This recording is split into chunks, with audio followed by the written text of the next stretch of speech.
Hello, everybody. I'm immigration lawyer John Khosravi. Thank you for joining us again Wednesday, 6 p.m. Pacific time, where we're here almost every Wednesday. There's been some hectic stuff this last couple of weeks, and the internet's been terrible. Hopefully, we won't have the crashes and stuff that we've been having, and we can have a regular discussion live here on TikTok, Instagram JQK Law Firm, TikTok Immigration Lawyer John, YouTube, Facebook, and LinkedIn, which is really growing. A lot more people are watching this on LinkedIn from my page, John Khosravi. But thank you. We're going to take your questions, general educational purpose questions on U.S. immigration live here, so I can answer them and help you out and give you some ideas on what's going on. So feel free to throw those questions out. My wonderful assistant Katrina will be helping with those, and we give away free video consultations. So what we do is every 10 minutes, my wonderful associate Katrina will name a person that's won a free 15-minute video consultation with you. We'll give out 3 in this session. And the way it works is you just like and subscribe wherever you're watching. You follow the channel and you like. And into the part where you can comment, you just write consultation, and there she'll pick your names out randomly, choose people for me to name off here. So it'll be a lot of fun to do. Before we start officially, one more thing is if you're interested in a marriage green card case, which is the big focus of what we do here, along with business investor case, all that kind of stuff. But if you're interested in that, what I want you to do is download the Ultimate Marriage Green Card Guide. It's a really full guide. There's a ton of information in there to get started. Download it at marriageimmigrationlaw.com. Again, that's marriageimmigrationlaw.com. I am in the process of updating and adding more sections. We have a question here about K3 to put it in there too. So we're going to get to that. I'm going to take a couple questions from Instagram, then go to the other questions on YouTube. And we're going to talk about the K3 briefly as well and the IA-24. So with that, let's get it started. All right. Malik asks, what's your opinion about eligible for N400 while I-751 pending? So this means that a person has a marriage green card. If your marriage is new, the green card is only valid for 2 years. And what you have to do after that is apply for a form called I-751 to get a 10-year green card. It's taking 1 to 2 years on average to get this case approved. So in the meantime, some people who've been married to and living with U.S. citizens can file for citizenship with Form N400. My belief, my policy is 9 out of 10 times we file it. I can't tell you what to do because your case might have a certain issue that would say, oh, don't do that. But if we have a really strong I-751 case without other naturalization issues, then 9 out of 10 times, maybe even 9 out of 100 times, our office files these regularly. And what happens is that kind of forces the I-751 many times to be approved faster too. You just do a joint interview at USCIS and get it all done. So it's a wise decision to do. But if you don't have hiccups, and I don't know your individual case, so I can't get into that. Ask if I get a divorce before the first marriage-based green card interview, do I have to return my work permit or does that become invalid? Well, if you get divorced, your case becomes invalid. USCIS doesn't know about it yet. You got to notify them. But essentially, it is become valid because the thing that gets the case going is gone. When it technically becomes valid, I'll just say don't work. And you have bigger worries to have if your marriage green card case is going to end up divorce. So that's something you really need to talk to an attorney in private about. But I hope that question somewhat helped out. Mohammed Al-Bab says, refile 130 or file IA-24? Do both. Okay, we're going to get into that in a second probably because we always have a lot of questions about that. All right, so Rafiq says hi. The Great Invisible says hi to you. Alan Dale asks, are we able to still a K3 visa? I think you're saying, are we still able to file a K3 visa? Well, for a K3 visa, you first have to file an I-129F along with an I-130. And if that I-129F is approved, which 99% of the time it's not, then you can file for a K3 visa. So it's like, are we still able to? If the process goes through in the way that's beneficial to getting K3, yes. It is kind of vague the way I'm talking about this, but it's not realistic to get a K3 visa. It's very rare, but sometimes strategically people do start the process because it may make things faster, and that I'll leave it at that. A Facebook user asked, my fiance and I have been waiting a year now on our fiance visa. It's out of the California field office. How long have these been taking on average? Honestly, on average, probably close to 13 months. I've had cases done like 5 months, but it used to be 8 to 10 months. But a couple cases that are nearing that 1 year mark, like yourself, unfortunately. So California Service Center is just doing a really slow job at that. The Great Invisible asks, the congressional I contacted regarding my IA-24 said that USCIS is awaiting my A-file before making a decision. Please, what is an A-file? An A-file is a short version of the alien file. It's a file that has all your paperwork related to your immigration process. So in this case, you probably already have an I-130 or an I-140 approved, and that's a whole package of information. The office handling your IA-24 has to get that package of information, so they got to move it over there. And unfortunately, it sounds dumb, but it takes a while sometimes in some cases to put them both together, and that causes delays. That's why I don't like the Form I-284. There's always delays baked into that cake, which I don't like. So that's why the other person asks, I say sometimes file the I-130 and the I-284 and see what happens. We have a question on Instagram. Cindy asks, hi, John. When I got my green card from my daughter who petitioned me, do you think I can sponsor my boyfriend who's in the UK working as a pilot? Can he also be my fiance if I sponsor and go on his place? You really need to consult with the immigration private. Download the Ultimate Marriage Green Card Guide, Shekar, at marriageimmigrationlaw.com. It answers all this kind of stuff. But essentially, you have to be a U.S. citizen to petition a fiance. If you're a green card holder, you have to get married and then petition them, and that's going to take 2-3 years easily right now. So it's something to think about. TikTok saying swipe this way to get more questions. I'm not sure. Can we do lift close? I'm not sure what's going on TikTok, but Katrina, take care of that. There's always questions popping up on TikTok. Let me see if we got any more on Instagram. I think I have one more. I had a question on WhatsApp, but you did not answer. Yes, WhatsApp is not a place to ask questions. Either you ask on a live show or you schedule a formal consultation. WhatsApp mobs only used for existing customers for emergency purposes. Shakar asks, how long is the process for I-751? 6 months, 1 year, 2 year, hopefully. Okay, let's go back to some questions on here. Rafiq asks, I applied for I-130 and I-485 on May 2020. When do you think I have my interview? I've been waiting for 2 years in California. I don't know your case. I don't know. There's no consistent timing. It's been too long, so you really should talk with an attorney to see why it takes so long, what kind of case it is. But I don't have an answer for that, unfortunately. No one does. Amy asks, can I ask a question on I-864 petitioner is retired, only has Social Security benefits and annuity, and his AGI is just $3,000 annually. The tax return total. This is just too case specific, Amy. You need to consult with her in private about that. I can't give individual legal guidance on something so specific. Okay, so we have another question. He says, hi, can you keep working if USCIS issues a notice of intent to deny the I-751 filed together with wife? Yeah, but notice of intent to deny is not a denial, so you continue working. In these kind of cases, you could potentially refile a new one and do some work to get an extension on your green card. But it's a little more complex stuff. I don't want you to hear. But a notice, NOD, a notice of denial. So, can you continue working? Yes and no. Technically, you lost your green card. What you can do is refile an I-751, get the process started if it was appropriate. And then get a green card stamp that shows you have work authorization and then continue working.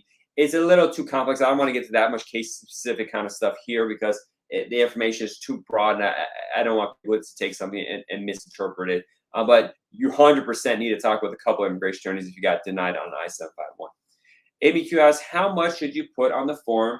His social is 2,000, annuity 3,000. How much to put? I can't answer what to put on a form. I'm not your attorney, Amy, so unfortunately I can't answer that. Sashi asks, EB3 and can EB3 include spouse in pending asylum in I-485? Usually not. You have to have proper status. So again, this is too case specific. But if your spouse has a pending asylum case and they're been out of status for more than 6 months, then most USCIS offices will deny the case. Some may approve it, so you give it a shot. But most offices will deny it. Arnob asks, I'm a parent. I have a brother, 13 years old. I applied for my parent. I have a brother, 13 years old. How can we come with my parents together? I've done a lot of videos on this, but what you have to do, if you're a U.S. citizen applying for your parents and you have a sibling who's a minor, what you usually do is apply for one or both parents, but only get the green card for one of them. Once that one gets the green card, they apply for the spouse. Like you imagine you apply for your dad's green card. Dad gets a green card. He then applies for your mom, and your minor age child will be part of that application, and then they could come together like that. It's going to take 2, 3, 4 years, though. It's a bad process. I mean, with the time. Christina says, you're an amazing attorney. Thank you so much, Christiana. That's very kind of you. Paranoid Android, one of our regulars, asks, is it easier to file N400 citizenship application by paper or online? I keep hearing not to file online because it's too prone to errors and delays. The question easier is that's just too subjective. I can't answer that. I don't like filing anything online. I just don't like their systems. There's a few attorneys who do, but most don't. And paper is still paper. We're dealing with an agency, a bureaucracy that's really essentially old. They're slow to change. So if you're using technology, that might not be the best one to use for that. Yeah, I follow it. But when people follow on their own, they usually follow online. I just don't like touching the online system. Okay, we have a question here on Instagram. Let's bring it back up. Cindy asks, follow-up question, John, since I will see you soon. How long can a U.S. citizen child can take place as sponsor parent? How long can a U.S. citizen child can take place as sponsor? Cindy, I don't know your, I can't fully understand your question. Try to rephrase it. That might help me better. All right, so let's go back to the questions. Let's see. Next question is Niva asks, good night. What is the time frame for a CR1 visa now? Well, it depends on if you're, I don't know. There's no time frames, frankly. When a question is about timeline, there's no exact time frames on stuff, so I don't have an answer for that. Arno asks, I think I answered that one there. Okay. Omar asks, after citizenship, they gave me a paper and it said your application has been recommended for approval. So you did an interview for citizenship and the officer interviewed you, said it was okay, but you're not a citizen. You just did an interview and they approved the interview. For you to be a citizen, you have to do an oath ceremony, and in that oath ceremony, they'll give you a naturalization certificate, and that is what makes you a citizen. You have to wait for your oath ceremony now to become a citizen. So you just had an interview. Quick question, Katrina, are we doing the TikTok questions? I see there's a lot of stuff here. I swipe left and right, and I'm kind of confused on what I did there. Hopefully the TikTok stuff is in there too. All right, so if you're watching on TikTok, thank you so much. A great app. Yeah, it's perfect. So Alan Diaz, I'm getting married in October in the Philippines. I was wondering which is easier, a K3 or a spousal visa? In which case, if I take my birth certificate and divorce papers and have my ID and passports, can I take my birth certificate? Alan, you got to talk with the attorney in private. It's not about the K3 being easier or not. You have to get married in this scenario if you're going to get married, and you can't file a K3. Very unlikely a K3 is going to happen. So it's not about easier or not. It's a whole different thing going on. And then you talk about your birth certificate, divorce papers, and have my ID and passport. USCIS just needs IDs for these. When your future spouse goes to the interview, she just needs your original or certified copy of your divorce papers. She doesn't need your birth certificate, your ID, or your passport on that one.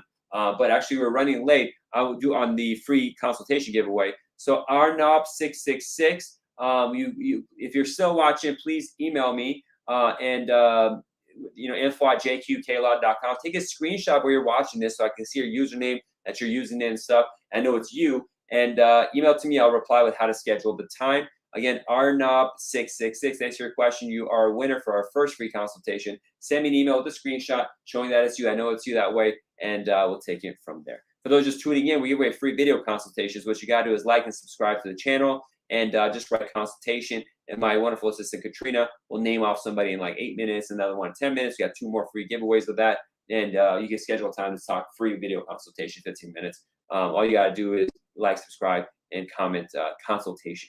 And also, if you're interested in learning about the marriage immigration case, like the gentleman, like Alan was, download the Ultimate Marriage Green Card Guide at marriageimmigrationlaw.com. That's marriageimmigrationlaw.com, and you can take it from there. Okay. Afsan says, hi, sir. How are you? Is this safe to travel with advanced parole during removal proceedings? I can't answer with something safe. Let's say 1,000 people. There's 1,000 people that have advanced parole, and 999 of them have no problem, and you're the one. Is that safe for you, or was it not safe? So these aren't a good way to answer questions. If you are removal proceedings, generally it's just not a good idea to leave the United States. It's really a bad idea. So that's all I could say there. Quick follow-up. Alan asks, is it enough to get a marriage certificate? Alan, there's a lot going on in a whole case. I can't give individual guidance here. Definitely schedule a private consultation with a couple of attorneys to get their ideas. But first, download the Ultimate Marriage Green Card Guide at marriageimmigrationlaw.com. It'll give you a better perspective on what's needed in the process. Explorer 101 says, can I apply with I-485 as adjustment status green card in the United States with a passport validity of less than 6 months? Explorer, there's more information I need to know. What is the basis of your I-485? What country you're from, which passport it is. It might have extra extension. That's just too case specific because I need to know more information for me able to answer that question. But thanks for asking. Stephen asks, if my husband is on a work visa and I'm a U.S. resident, can I still help getting his residence? Yeah, that's possible. It depends on what kind of work visa. If he's on a crew member visa, C visa, no. But depending on what kind of visa he has, what his background is, if he has violations, just Can you help? Yeah, likely, but 10 different pieces of information I need to know and check before I could give a proper answer to that question. Okay, Paradigm Manager, the video streaming quality, and it has this emoji. Is it good or bad, Paradigm Manager? Hopefully, it's working today. The last time, for those just tuning in, my computers kept shutting down and the internet kept stopping, so it was horrible. Does that mean it's better today? I hope it is. So we'll see. All right, so let's take a back a little bit about the previous question that Steven asked, where he said, I think it's him. If my husband is on a work visa and I'm a U.S. resident, can I still get his residence? So we got to think about it. One is, how did your husband enter? What kind of visa was it? Because some visas don't allow for adjustment of status. And then secondly, has your husband ever had any criminal history or stuff? Probably not. We'll put that aside. But only way you can adjust status based on marriage, or not the only way, but you have to have certain clean history. So was there ever a previous immigration violation? Maybe 10 years ago, they overstayed a visa. That would prevent them from getting be able to adjust status if they're married to a resident. Now, if they were married or you were a U.S. citizen, all that stuff's forgiven. So we really need to know the details of that before we could tell what's going on. So that's I wanted to clarify that a little bit. Paradigm Andrew says very laggy. Oh, sorry to hear that. That's too bad. Bobby says, I'm a U.S. citizen and I applied for my wife in Iran for I-130 marriage certification and everything.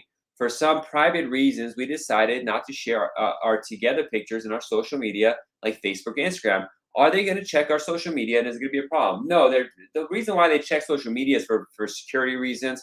There was a situation where there's a fiance visa where this guy got it for a woman in Pakistan. She came here and these people went and killed a bunch of people in Southern California. And that was why they got into it, because apparently this person who was a shooter, potentially the foreign national, allegedly had images, anti-American images. So they're more focused in this kind of case about terrorism and security measures. Not everyone puts their pictures online. It's not mandatory, and it's not something that's something that I would be afraid about. You should include other information about your relationship, photos you had yourself you give in there, other evidence. And for Iranian cases, it's better to talk to the immigration lawyer beforehand that deals with Iranian cases because of unique issues that exist for that. But the question about Facebook, Instagram, this is for all kinds of cases.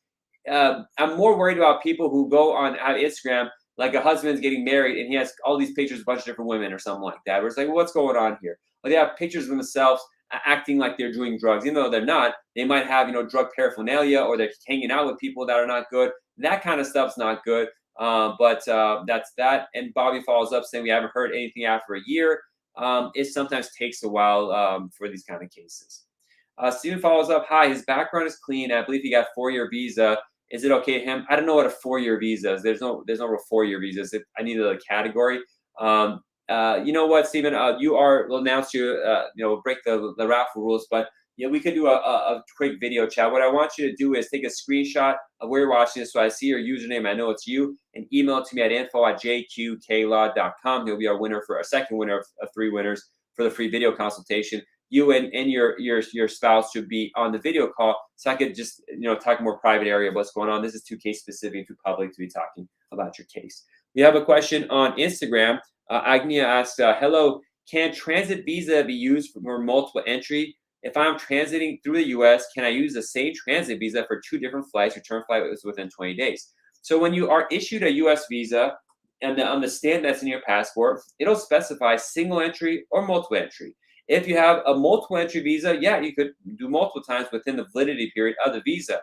If it's single entry or it expires by the time you come around, then no. So a lot of times, instead of having a transit visa, it's better to have just a B1, B2 tourist visa. That serves the same purpose as a transit visa, so be prepared for that. Steven asks, what's the email again? It's info@jqqlaw.com. It's on the screen. I'm not sure which app you're watching. But if you're watching on YouTube, it's there. It's info@jqqlaw.com. And I'm John Khosravi, immigration lawyer. We have a question on TikTok. Gonzuz asks, do you know how is Guatemala embassy taking for CR1? I just submitted an affidavit in DS-260 for interview. Well, first of all, if you just submit those documents, it's the National Visa Center that's working on your case. They're going to take 2 to 3 months just to review it. Hopefully you did things right, because if you had an error or the embassy mistakenly thinks you have an error, they're going to tell you to get more documents, and that puts things back another 2 to 3 months.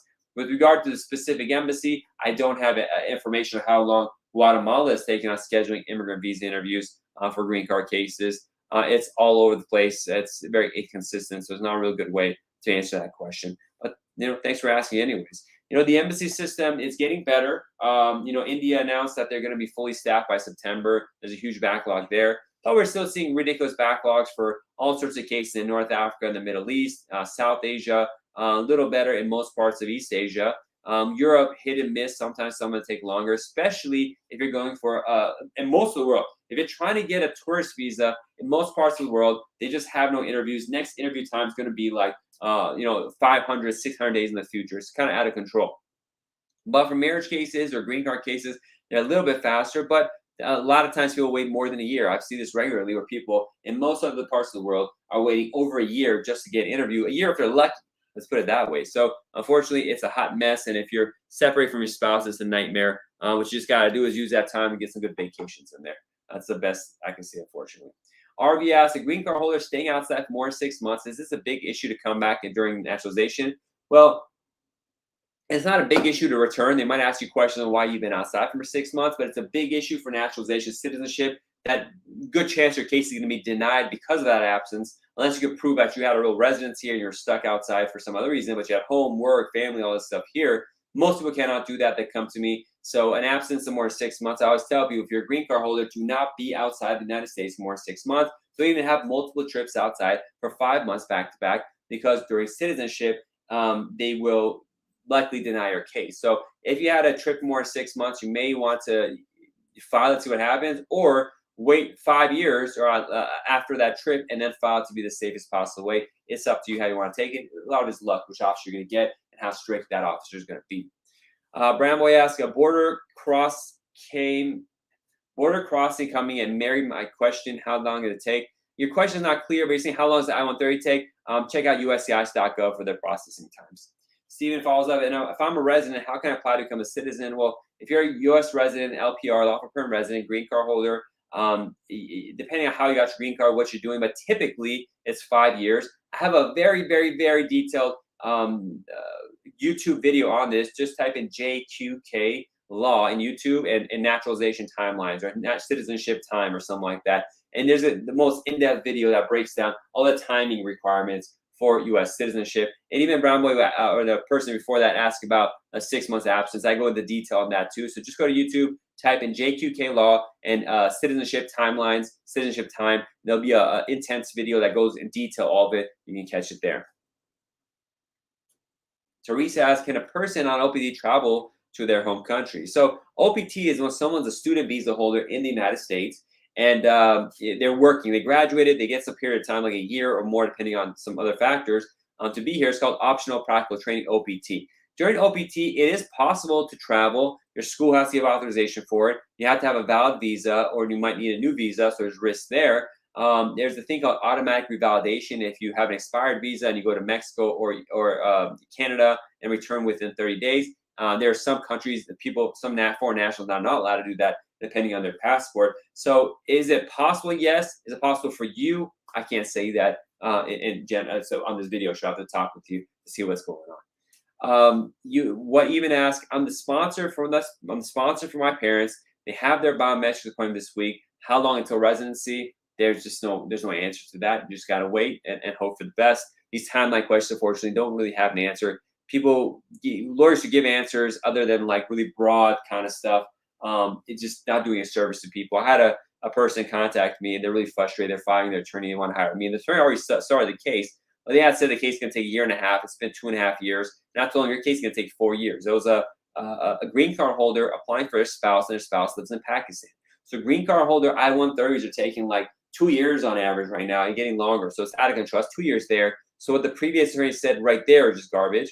And then in Pakistan, getting an embassy immigrant visa appointment is going to take more than 1.5 years right now. They're so backed up. So I told them, if we're lucky, 3 years, probably closer to 4 years for this case from the beginning you submitted to be done. Now, even for submission, it may take a few months to get the case together. I have cases where clients take 6 months to give me the documents I need, 7 months. I had one recently I'm still working on. We have everything together, but they can't get their divorce certificate, and it's taking them forever. So all of a sudden the case is ready. We just need a divorce certificate from the previous spouse. 6-7 months go by, case is sitting in our hands. But once submitted, then there's their own delay in that. So Unfortunately, these timelines, they're not clear. It's good to try to get an idea of it, but it's just not clear right now. Aldiar says, my parents' case is approved and they already accepted affidavit and civil documents. How long for the interview? Again, that just depends on your country and depends on how lucky a person you are when it comes to getting an interview scheduled at the U.S. Embassy. CS, how long is it going to take me to citizen if I only have till 2025 for my green card? Steven, I don't know enough about your case to be able to answer that here. You got to look at your green card, look at that video I said, and I think I said we'll schedule a private chat. I'm not sure if we'll get to that, but we'll do our best. Biotech asks, how I have an approved I-140 EB1 category and currently pending I-485. EB1B is a green card based on being a researcher or a professor at a university. It's a pretty fast way to get a green card. They have a green card pending. In part 2 of Form I-485, what is underlying petition receipt number and priority date? Are those on my I-140 approval number? Yes, that's correct. I can't get too much to give individual guidance what's on the forms, but generally speaking, your Form I-140 will have the I-140 receipt number and the priority date listed on that. So the employment-based stuff is not something I get into too much here. Usually we talk about marriage cases. This is a consumer general audience, so those cases come into play. But the green card cases are great for employment-based, and there's a big chunk of our practice that is for that. I'm going to have a review with my senior business and employment-based associate about a case that he got approved for a scientist that was in renewable energy, and a case called a national interest waiver, EB2C. These are people whose work is so great that they're able to get a green card based on that. And he had to, kind of push back and forth the government. They're not easy cases. There are a lot of paperwork. Sometimes it's like this thick of paper. For those listening to the audio version, I'm like, I don't know, what was that, like 5 inches or something like that, and a thick of paper. So we submitted those. We're going to detail, especially for those, we get a lot of people requesting, scientists requesting this kind of stuff. We're going to detail how we prepared that scientist case so you get an idea of what's needed for these kind of cases, what they're looking at, because people always are wondering, and we're going to go detail. We're going to do case studies on specific cases in specific countries. So it's good to talk about marriage immigration cases, but let's talk about a marriage immigration case from India. Let's talk about a marriage immigration from Colombia and how we dealt with it, and issues we saw, the documents. We're going to do a lot of case studies on that as part of Immigration Talk. We have this live show here, but we have a second show where we talk with our attorneys at the JK Law Firm about very specific topics in immigration law to help the community. Question about text says, thanks, appreciate it, you're welcome. 3 says, my visa expired, but how can it be renewed with OPT without taking the risk of going to Jamaica for renewal? The OPT still have 1 more year at STEM major. You can't, unless you visit Mexico or Canada and do automatic revalidation and you have a clean history and all that kind of stuff. There's nothing you can do. You still have to leave, get a visa, and there's a risk that a visa won't be issued. Now, Teresa, my wonderful associate, assistant Katrina, has named you our raffle winner. So congratulations. Take a screenshot of where you're watching this so I can see your user ID and know it's you. Email it to me at info@jqqlaw.com, and we'll get a free video consultation, 15-minute there. For those just tuning in, we ran out of free consultations today. We'll give away 3 video consultations every week, Wednesday, 6 p.m. when the show starts. Throughout the show, all you got to do is watch and write like, subscribe, and write consultation. And, my assistant will name somebody, and we'll take it from there. We got 2 or 3 more questions left, and we'll call it a day. Harry asks, EAD approved, how long to get card by mailing? That's up to the post office, hopefully 1 or 2 weeks, no more. Biotech says, thank you, you're welcome. And Aliar says, is Pakistan backed up in interviews? If yes, idea how much? Yes, they're super backed up, one of the worst in the world, probably 1 to maybe 2 years, let's say 12 months to 18 months at least. And that's the bad situation with there. Thank you for watching, and thank you for watching. We'll be back again next Wednesday, 6 p.m. Pacific time. That's Los Angeles time, California, where I'm at. We take cases from all across the world, so it doesn't matter if you're not here in LA. Half or more of our cases are from all around the world, all across America. All we need to do is mail stuff to the government, talk to them on the phone, email them, scan stuff. So you don't need to be in person to handle the stuff that we're handling. Email me at info@jqqlaw if you're interested in schedule consultation. And with that, God bless you and be safe. We'll see you all next week. Bye-bye.